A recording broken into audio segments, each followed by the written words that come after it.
একটা দেশ, একটা যুদ্ধ, একটা পতাকা। মুক্তি পেয়েছে দামাল সিনেমার ট্রেলার। রায়হান রাফি পরিচালিত এই সিনেমার ট্রেলারে ফুটে উঠেছে মুক্তিযুদ্ধ ও খেলার মাঠের লড়াই। তৎকালীন সময়ের বাংলা ফুটবল দলের গল্প নিয়ে নির্মিত বাংলা চলচ্চিত্র দামাল আগামী ২৮ অক্টোবর প্রেক্ষাগৃহে মুক্তি পাবে। এই ট্রেলারে দেখানো হয় একদিকে পাকিস্তানি হানাদার বাহিনীর বর্বর হামলা নির্যাতন, অন্যদিকে একদল যুবক ফুটবল টিম গঠন করে লড়ছেন দেশের জন্য। ফুটবল খেলা থেকে তাদের অর্জিত অর্থ ব্যয় হচ্ছে মুক্তিযোদ্ধাদের জন্য।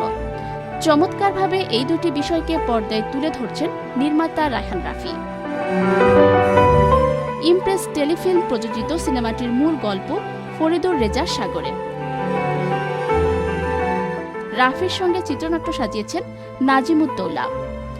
দামালের বিভিন্ন চরিত্রে অভিনয় করেছেন বিদ্যা সিনহা মিম, সিয়াম আহমেদ, শরীফুল রাজ, রাশেদ অপু, সুমিত সেনগুপ্ত, সাইদ বাবু ও পূজা সহ অনেকে। নয়নমণি, আনন্দ টিভি, ঢাকা। একদিকে লাশের মিছিল, আরেকদিকে উল্লাসের মিশন। খেলার মাঠ হোক বা যুদ্ধের ময়দান, কেউ কারে নাই ছাড়ে, যায় চলে যাত্রা।